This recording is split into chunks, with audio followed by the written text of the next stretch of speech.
Live na po tayo. Let's all stand up for our opening. Let us bow our heads and put ourselves in the presence of your word. Dear Heavenly Father, we thank you for gathering all of us today. May you bestow your guidance and blessings so that we can enjoy and appreciate its significance in our lives. Bless everyone who is present here today, that each one of us may be able to share our knowledge, understanding, and wisdom for your glory and honor. We the various activities related to this event be a success through your intervention. We all ask of this in the mighty name of Jesus. Amen.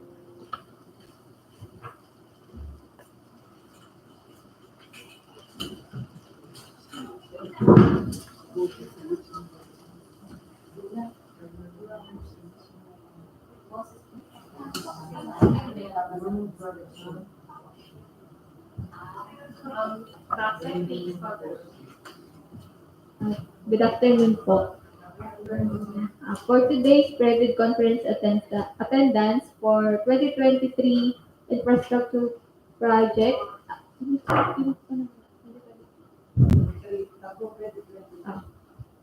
23 EB 0102, 23 EB 0103, 23 EB 0104, and for 2024 infrastructure project 24 EB 0010, 24 EB 0012, 24 EB 019, 24 EB 0020, 24 EB 0021, 24 EB 0022, 24 EB 0023, 24 EB 0032, 24 EB 0033, 24 EB 0039, 24 EB 0043, 24 EB 0044, and 24 EB 0045. Present are the following: Back Chairperson, Assistant District Engineer, Engineer Cheryl B. Buligbayan. Back Members, Back Vice Chairperson, Ma'am Edith Arazon. Back Member, Engineer Amelia Paz de Vasquez. Back Member, Engineer Danilo S. Muniz. And Back Member, Engineer Maria Teresa J. Palima. For Back Secretariat, Head Back Secretariat, Engineer Kashana A. Abad, Engineer Juna D. Adupal, Ma'am Shana Yasmin Vasquez, and Ma'am Michelle Vigal. For Back Technical Working Group, TWG Member, Engineer Sarina C. Reyes, TWG Member, Engineer Leslie Ann Armendez, and TWG Member, Engineer Jeffrey Manal. With the majority of back members are present, we do have a quorum back chairperson. Thank you.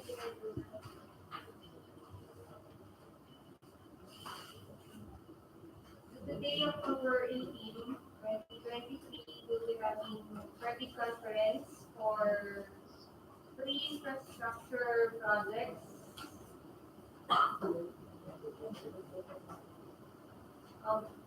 For FY 2023,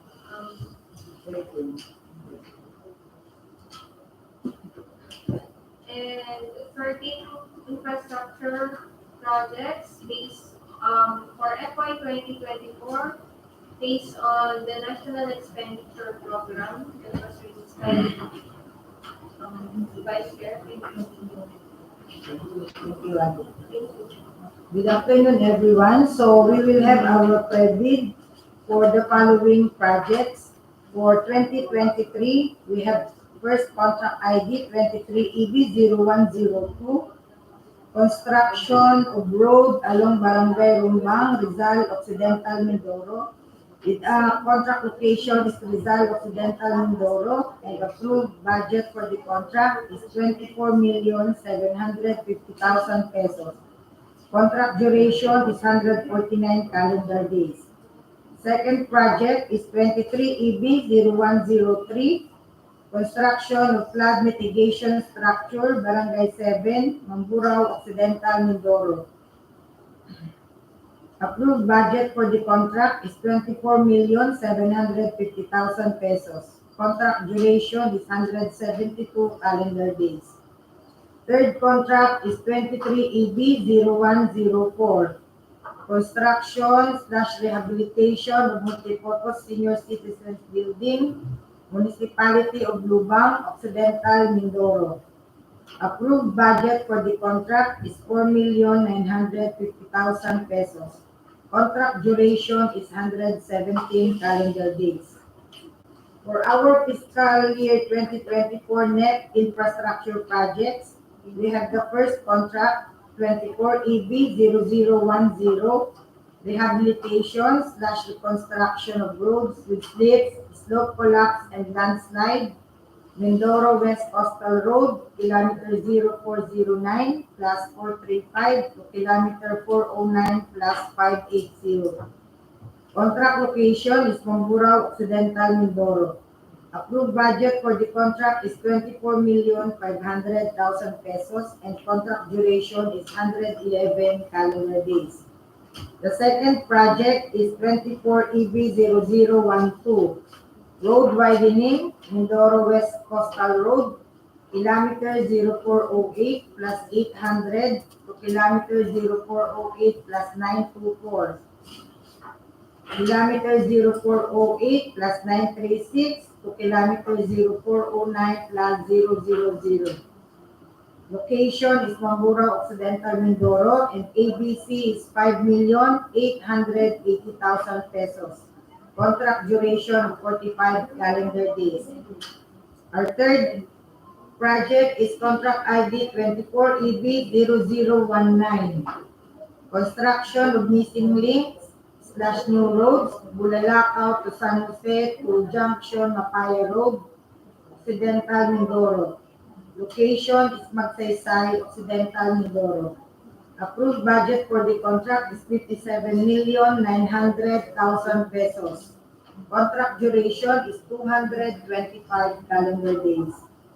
Our fourth project is 24EB0020, off carriageway improvement, junction TLLR to Binacas Road, kilometer 0007 plus 412 to kilometer 0007 plus 593. Contract location is Lubang, Occidental, Mindoro. Approved budget for the contract is 4,434,500 pesos. Contract duration is 45 calendar days. Our fifth project is 24EB0021. Paving of unpaved roads crossing MWCR, Pola, Kokasagi to Junction Alacaak Road, kilometer 0385 plus negative 320 to kilometer 0385 plus negative 276. Santa Cruz, Occidental, Mindoro, and ABC of 1,121,120 pesos. Contract duration is 45 calendar days. For sixth project, 24EB0022, paving of unpaved roads, junction TLR to Binacas Road, kilometer 0009 plus 411 to kilometer 0009 plus 625. Location is Lubang, Occidental, Mindoro.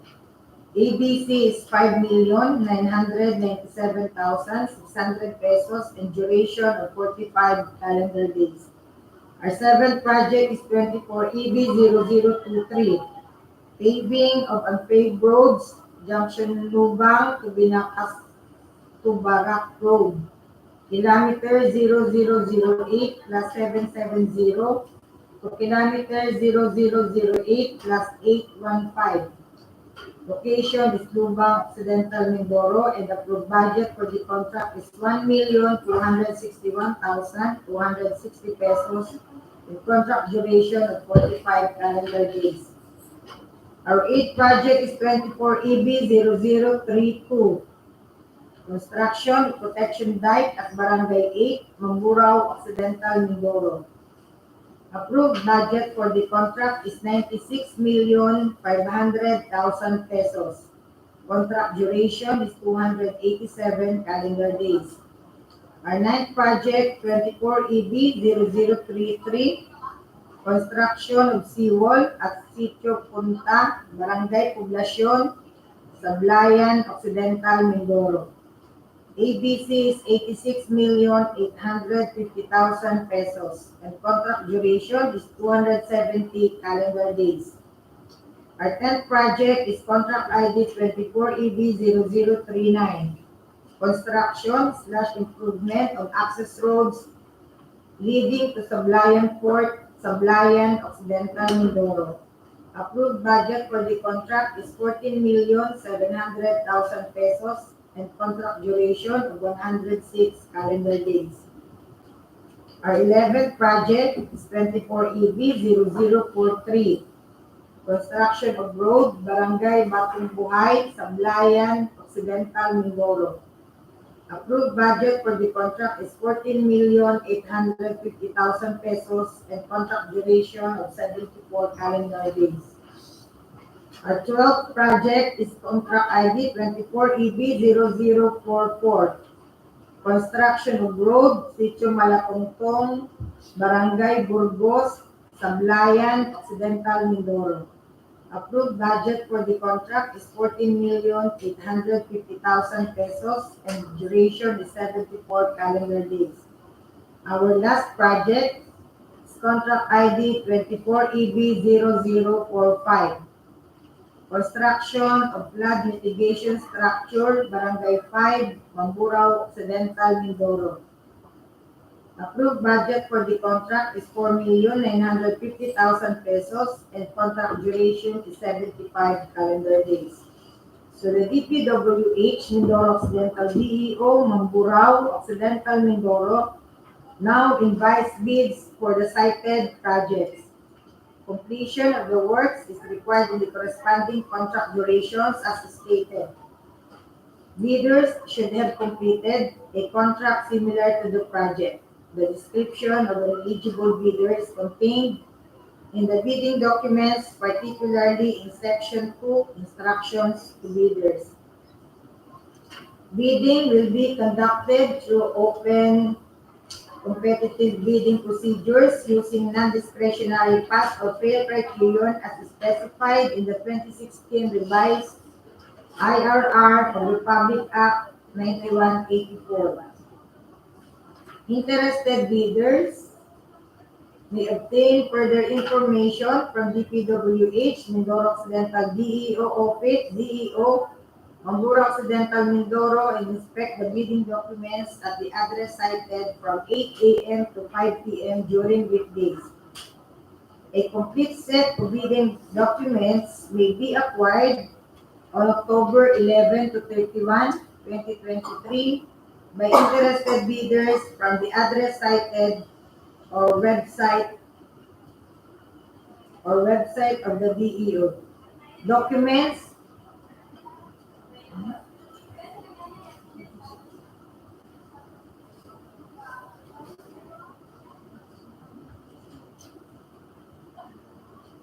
website. Documents pursuant to the latest of the bidding documents pursuant to the latest guidelines issued by the GPPB in the amount of 25,000 pesos for 23EB0102 and 23EB0103 and 5,000 pesos for 23EB0104. 50,000 pesos for 24EB0019, 24EB0032, 24EB0033, and 25,000 pesos for 24EB0010, 24EB0039, 24EB0043, and 24EB0044. 10,000 pesos for 24EB0012 and 24EB0022, and 5,000 pesos for 24EB0020, 0021, 0023, and 0045. The procuring entity shall allow the bidder to present its proof of payment for the fees by person or his authorized representative. The DPWH bids must be duly received by the Bank Secretariat at the address cited through manual submission or electronic bids underscore Mindoro Occidental at dpwh.gov.ph for electronic submission on October 31, 2023 on or before 9 a.m. Late bids shall not be accepted.